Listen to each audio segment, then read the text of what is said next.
The complete Khomeini interview can be seen Sunday on the CBS News broadcast Face the Nation. Just who is this religious leader who holds such power over the Iranian people and has just about brought the rule of the Shah to an end? Bob McNamara has this profile from Tehran. Millions march in the streets of Iran protesting the rule of the Shah. Violent and bloody clashes escalate between the Shah's militant opposition and his martial law soldiers. Oil workers' strikes impose nationwide fuel rationing, stop oil exports, and Iran goes to the brink of economic collapse. In each case, the calls for mass protests were issued by this aged man, and Iranians eagerly obeyed him. 80-year-old Ayatollah Ruhollah Khomeini, a Shiite Muslim bishop, has been the archenemy of the Shah for more than 2 decades.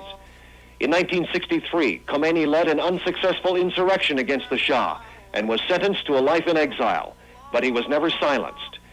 In fact, in exile in places such as France, where he now lives, Khomeini was free to openly condemn Iran's corruption, its human, political, and economic repression. And in doing so, he became a national symbol of uncompromising unity against the Shah. The roots of Khomeini's support thrive in Iran's 80,000 mosques. About 33 million of the country's 36 million people are followers of Islam, the only institution to survive the Shah's secret police. And here, where the opposition could be expressed, encouraged, and organized, Khomeini employed the mullahs, the Muslim priests, to be the cutting edge of his movement. They recruited not just in the mosques, but in the poor and dingy working-class neighborhoods of the cities. And they used Khomeini's own words. Recorded and re-recorded Khomeini's sermons were passed through a nationwide underground network. And when newspapers went on strike on the Ayatollah's order, wall posters with Khomeini's messages flourished. Khomeini photo albums and pictures of alleged atrocities by the secret police kept the psychological war going. The chador reappeared. The traditional shapeless garment the Shah tried to outlaw was back and worn as a symbol of protest. The open defiance of the regime brought out flags of mourning and Khomeini posters. And Tehran mullah Mohammad Beheshti, who almost daily talks with Khomeini, says the move to overthrow the Shah was forged by the social ravages caused by the Shah's attempt to westernize Iran.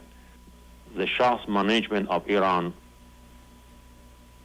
has appeared to be wrong in any direction, social, economical, moral, in the education fields, in every field that I know. Khomeini's years of opposition to the Shah created a religious and non-religious alliance of all the groups who opposed the Shah, from the students to the peasants to the white-collar civil service corps. It was many of those same groups who got together in the early 1950s and briefly drove out the Shah, only to see the CIA put him back in power. But now times have changed. The CIA cannot rush to the Shah's rescue at will anymore, and the Shah finds himself trying to make it against Khomeini alone. Bob McNamara, CBS News, Tehran. Incidentally, Khomeini signed an advertisement appearing in today's New York Times.